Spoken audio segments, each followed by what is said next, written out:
Hello, dear friends. Here we are at Kardec Radio at 11 p.m. 25 days to Christmas. Of course, today is 24 days to Christmas and beyond Christmas.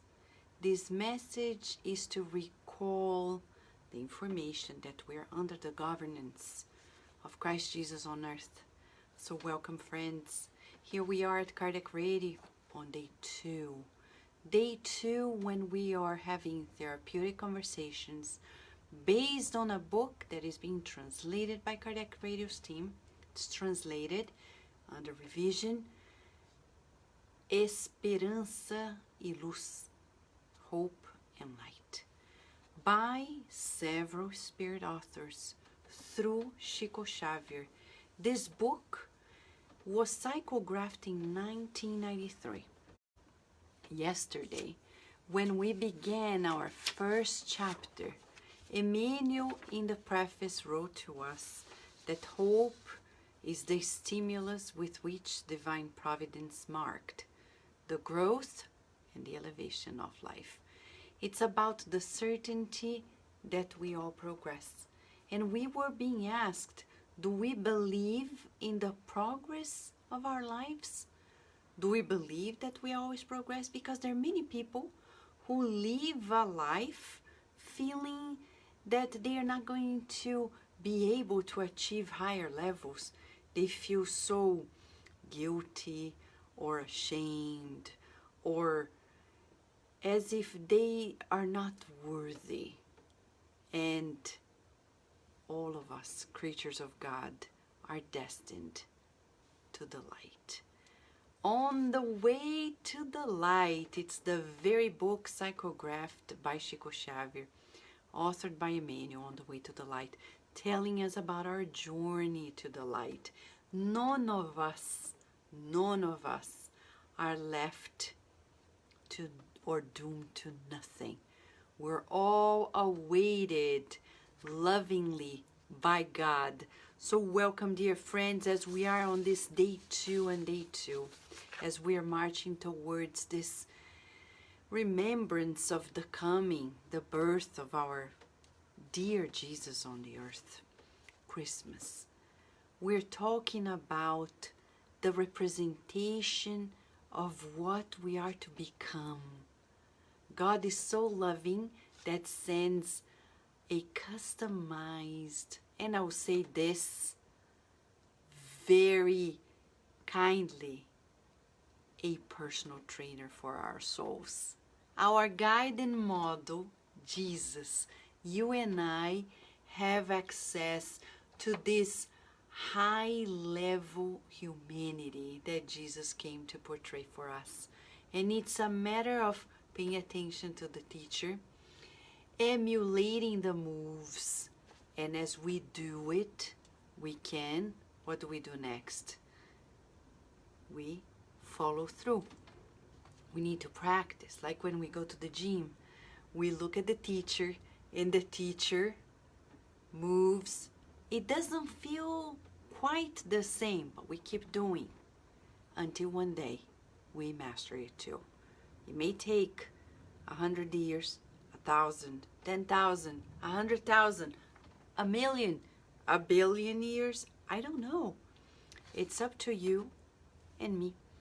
It's up to us, because one thing is for sure, sooner or later we'll get there. Okay? So welcome, friends. Here we have the message today, chapter 1 of the book Hope and Light.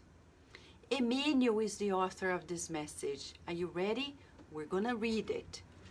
The more time advances in the paths of history, departing from the sublime figure, broader splendor signals his presence. Who is he? He was not a legislator, and his word placed the principles of mercy in the arms of justice. He was not an administrator, but he established in charity the field of fraternal assistance in which the most favored can support the siblings in poverty. He was not a writer, but he inspired and still inspires the most beautiful pages of humanity. He was not a lawyer, but even today he is the attorney of all unfortunates. He was not an engineer, but he continues to build the strongest bridges designed for rapprochement and relationship amongst individuals. He was not a doctor, but he goes on healing the ills of the spirit, as well as rising the constant lifting of more hospitals and more extensive works of beneficence, capable of extending relief and help to the sick. He taught that the practice of love, but he renounced the happiness of being loved. He preached the extinction of hatred, but he unconditionally apologized. He unconditionally forgave all those who outraged his existence. He did not have this or that possession in the human material order, but he enriched the earth with hope and joy. He did not travel the continents of our planet, but he constantly elevated the destiny of community life by talking with some needy and destitute people in the limited region where he lived. Although crucified and regarded as an evildoer nearly 20 centuries ago, when peoples tried to erase his teachings, civilization trembles at its foundations. This man, who kept the wisdom and the beauty of angels within him, is named Jesus Christ. His immense love is God's presence on earth, and his life is and always will be the light of the nations. Wow, it feels like Christmas time, right? It feels like it? Yes. But you know, these lessons, Emmanuel is not writing this as another page to talk about Jesus. He's writing this to teach us so many things. He says, no matter how hard people try to put Jesus down, the more time advances, the less we forget about him. It's the opposite. So, welcome everyone, and let us discuss this. Shall we? Let us discuss this. Let us discuss this very, very, very moment. How often we are in our family, in our communities, and we feel the need to be recognized, afraid that people are going to forget about us. Some people even make enormous donations, believing that those material donations will make them be remembered forever. What a myth. Because Jesus, when he came, he didn't give anything materially speaking. And I say this quote unquote because he didn't donate material possessions per se. And the more time advances, the more we evoke him, the more we know of him. So, since you and I psychologically, we are children of love who gravitate to love and want to be loved, the question for all of us is. You want to be remembered. Ah, Vanessa, I don't care. No, we care. But how do you want to be remembered? By the things you gave? Or by the many people you loved? We don't forget those who love us. Look at, some of us can say that now we understand our parents, our grandparents, a teacher, an educator, whom we took for granted. And they are now reminded by us, remembered by us, not because they made a case to be remembered, but because they really loved. We will be remembered by how much we loved. So in a scale 0 to 10, we need to assess our hearts. How is our capacity of love doing? Are we loving? And loving doesn't mean that we're saying yes to people, that we're looking at them and saying, yes, you can do whatever you like. No, no, no. To love is to care. And look at God. God cares. God puts limits, boundaries. Right?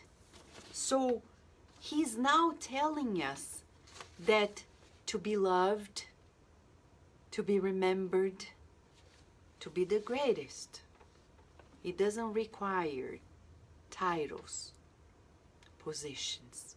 Jesus, he says, was not a legislator.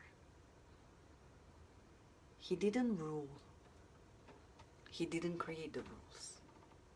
But he came to fulfill the rules of God, the laws of God, mercy and justice.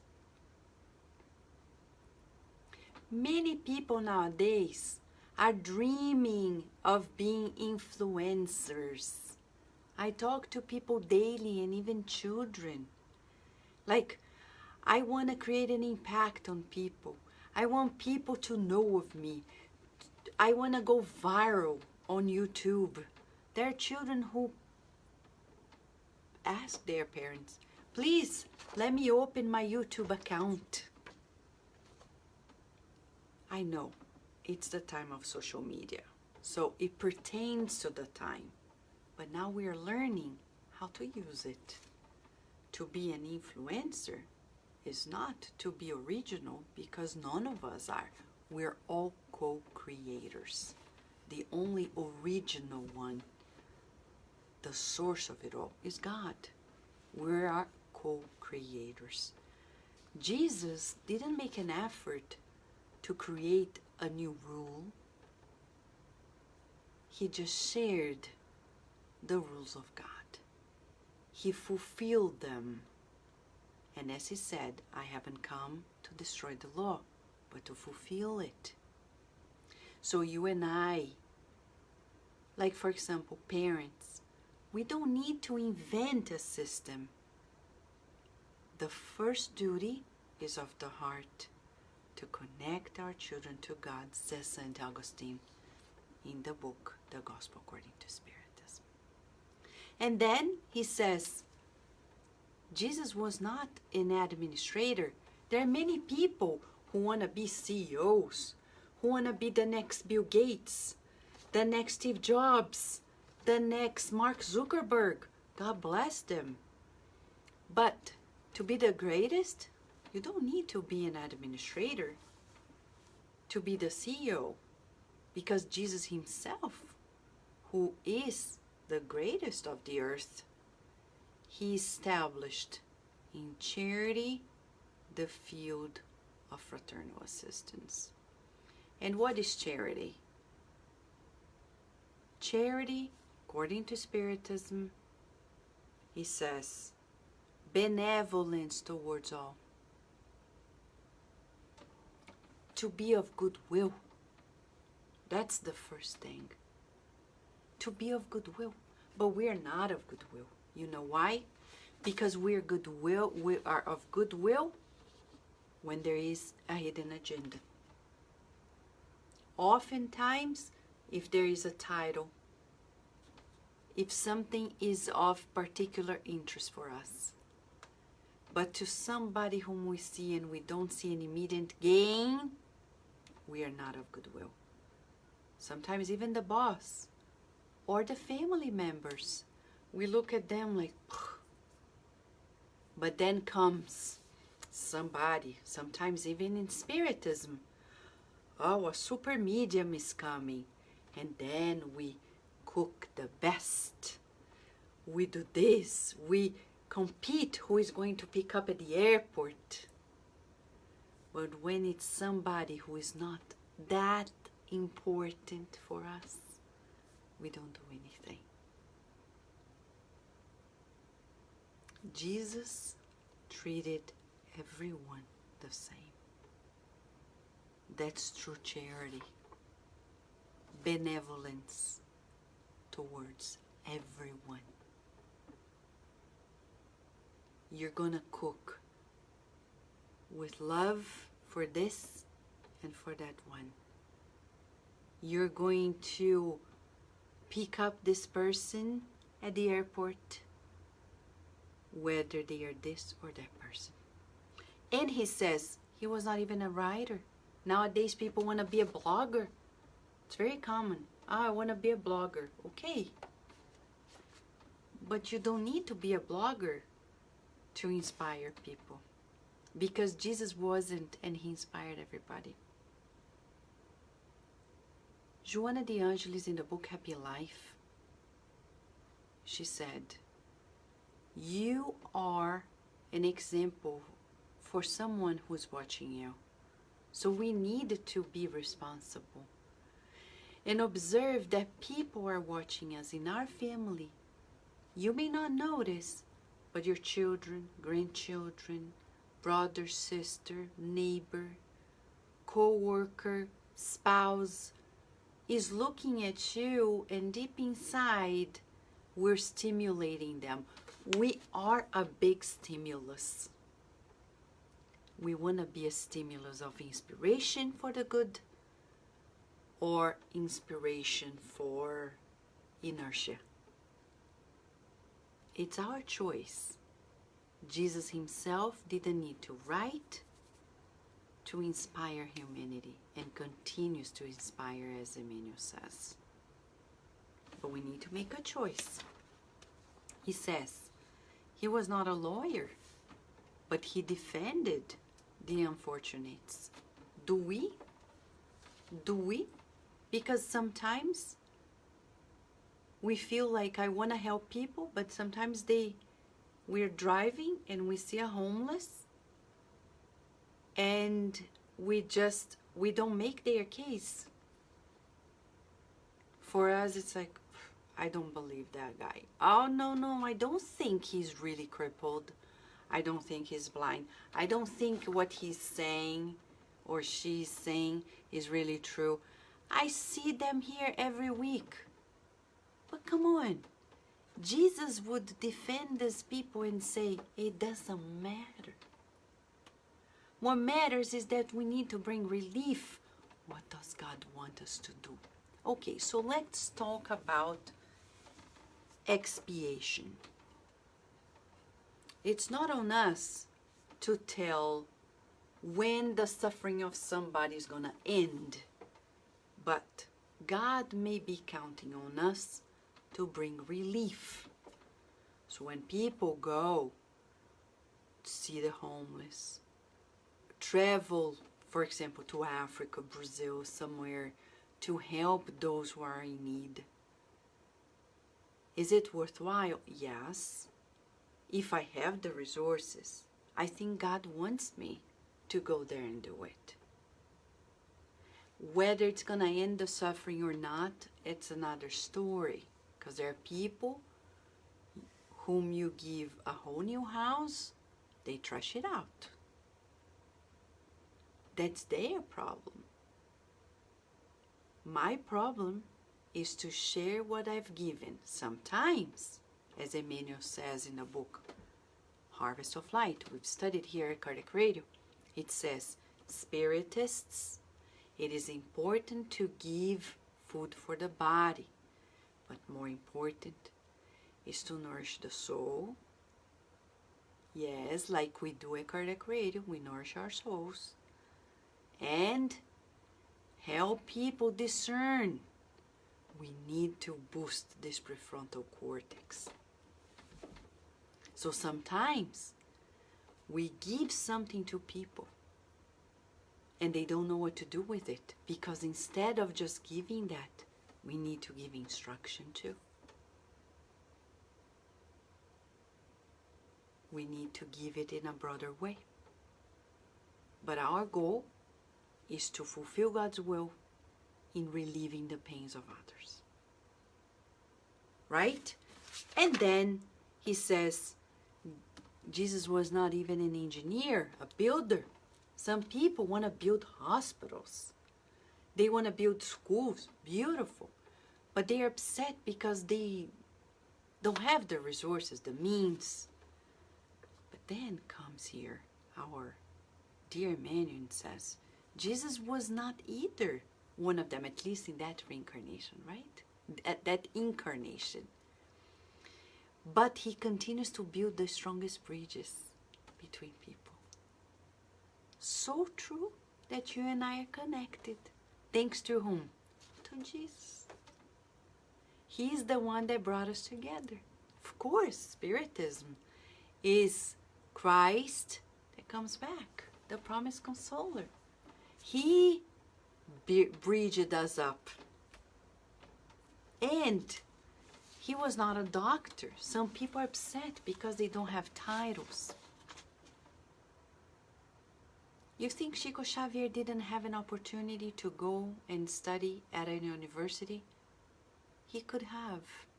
At some point, he had access to all the universities in Brazil if he wanted.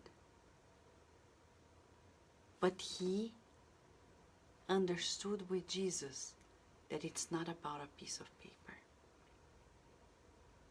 That is not going to make me great. Some people think that by getting a piece of paper, they feel different. But look at André Luiz. He goes to the spiritual realm.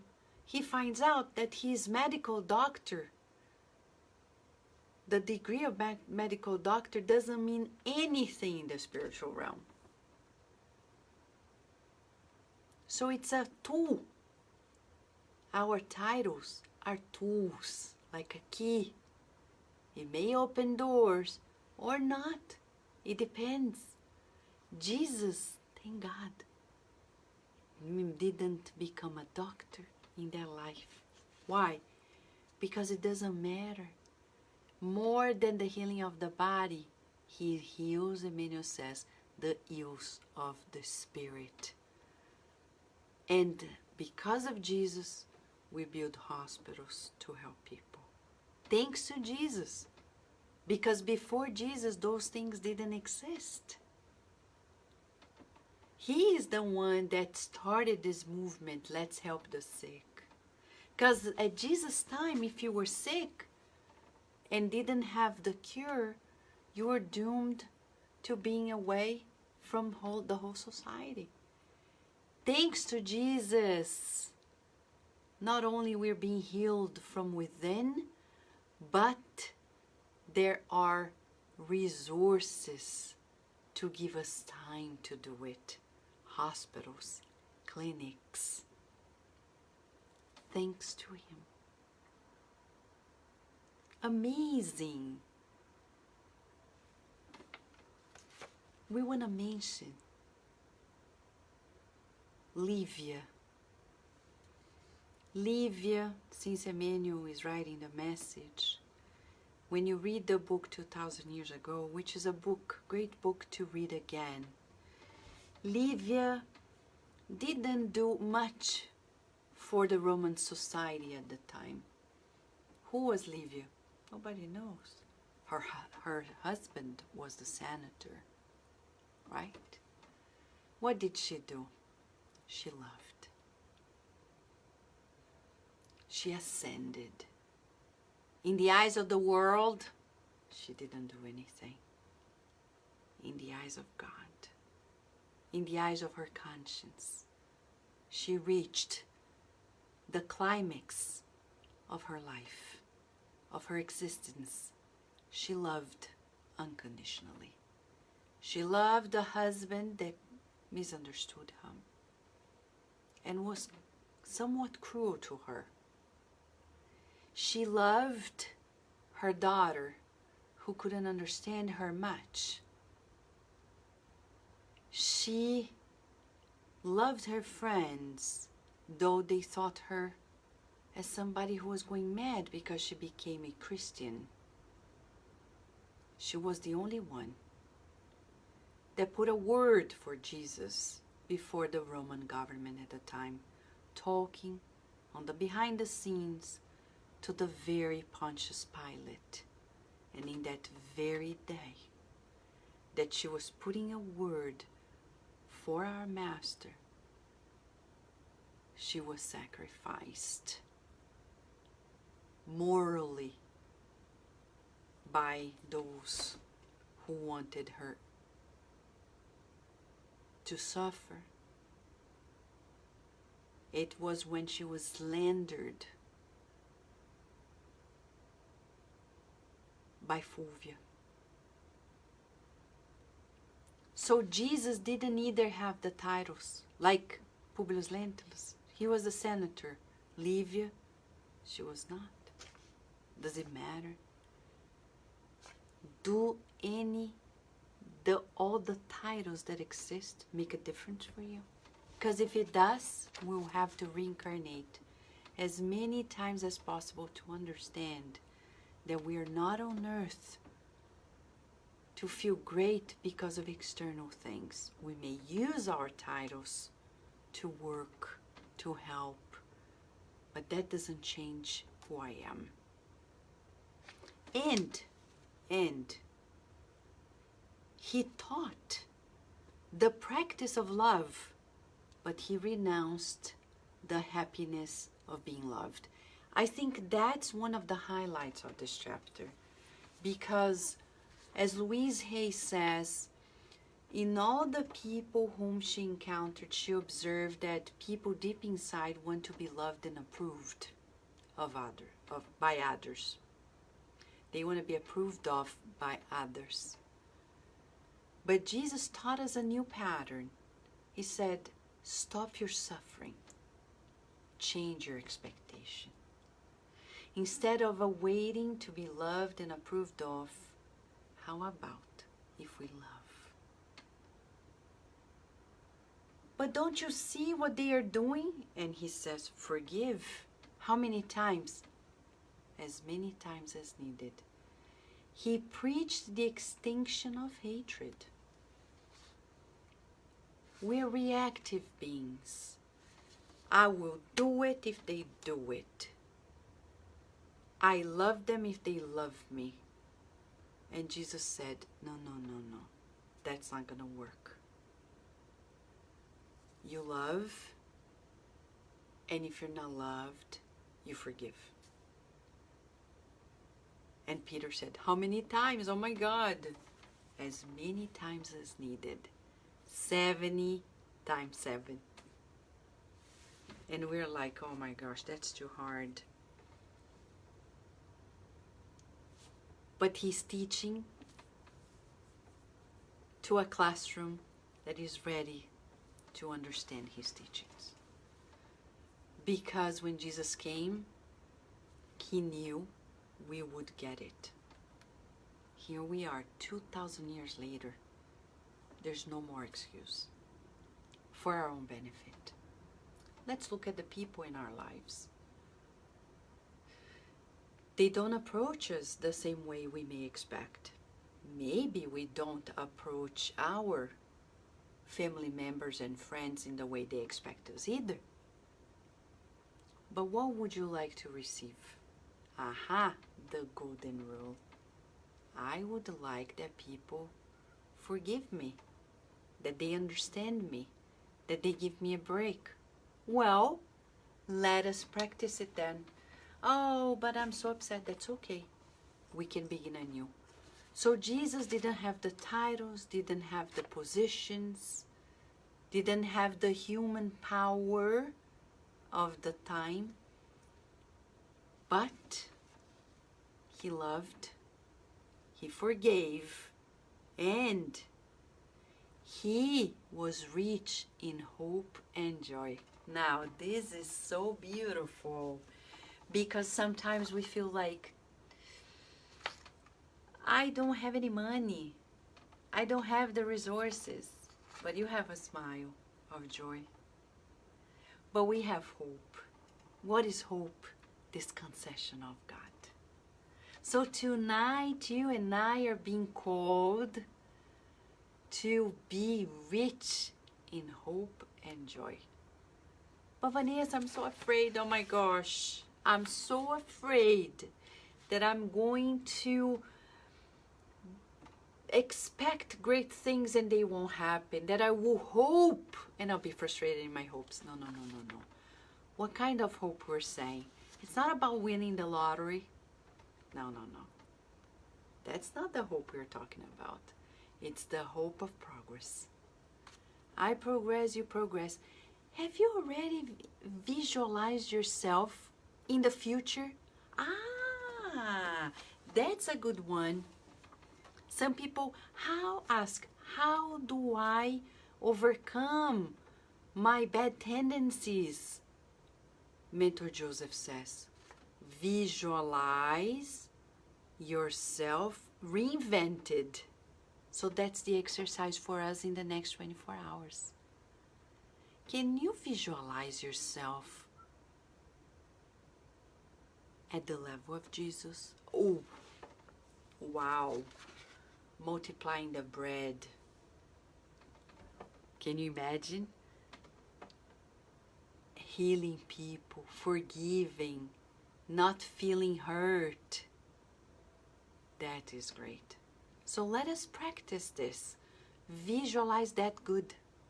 Visualize ourselves in the future, maybe 100 years from now, 1,000 years from now, 10,000 years from now, 100,000 years from now, 1,000,000 years from now. Go wild. Be creative. Visualize yourself. Where are you going to be living? Jupiter? I don't know. But how you're going to be. It's beyond the external. It's just about you. Visualize yourself understanding people when they're upset, when you're super patient, super tolerant, wiser.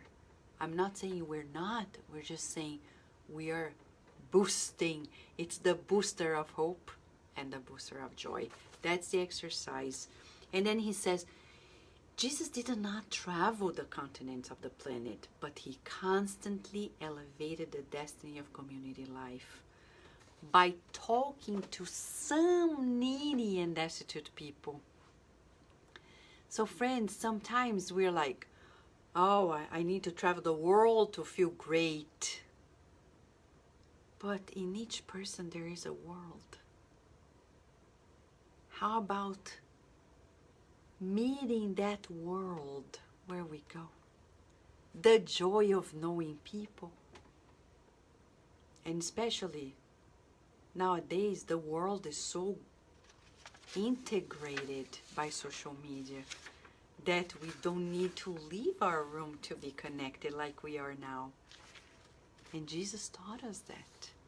Pay attention to the people. Each of them is a different world. Be fascinated by their nature. Contemplate God, the divine in the people.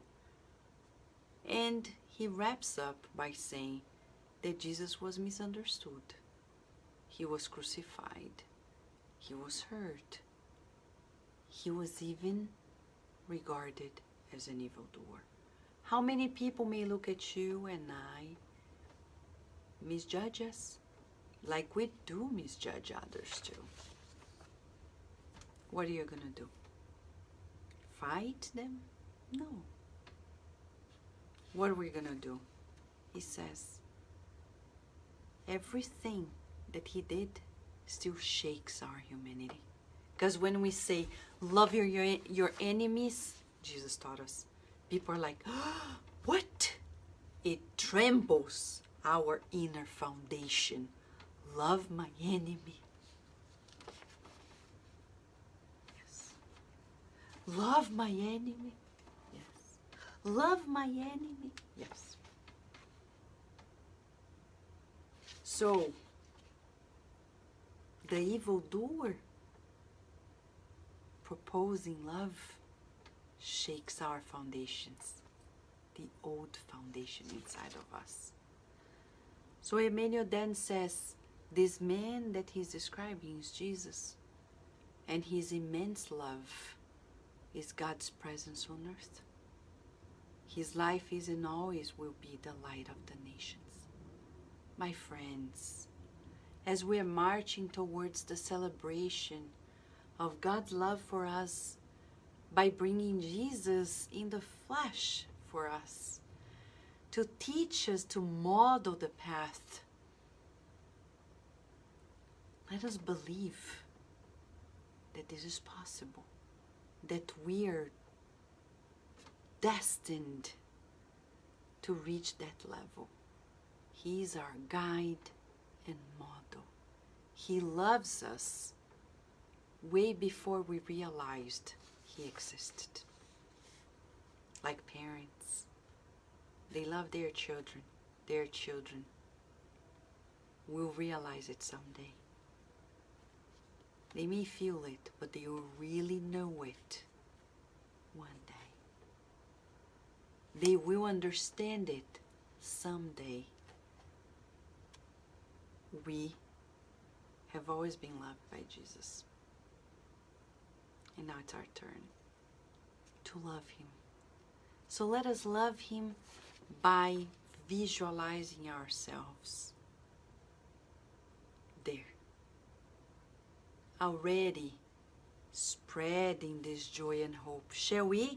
The boosters of joy and hope, irrespective of the titles, irrespective of material conditions. Today we're being called to be simple, and in the simplicity be elegant in our souls. Shall we, friends? Do you feel the joy? Yes? Brianna is sharing, if we can't love our enemy for a moment while we correct our thoughts, pray for them to be protected from your thoughts. Exactly. So prayer, visualizations. After all, it's about seeking the good, feeling the good, visualizing the good, molding the good with all the resources we have at hand. So friends, this is the invitation of hope today. The hope that we are following our Master. Let us visualize in the next 24 hours ourselves already there, because by doing so, not only will we be grateful to his coming, but we will also synchronize ourselves with him. After all, he is given to us by God. He is God's presence on earth, says Emmanuel. So thank you, friends, for joining us today. Tomorrow, God willing, we will be back for another day of hope and light. 25 days to Christmas. Big hug. Until tomorrow, God willing.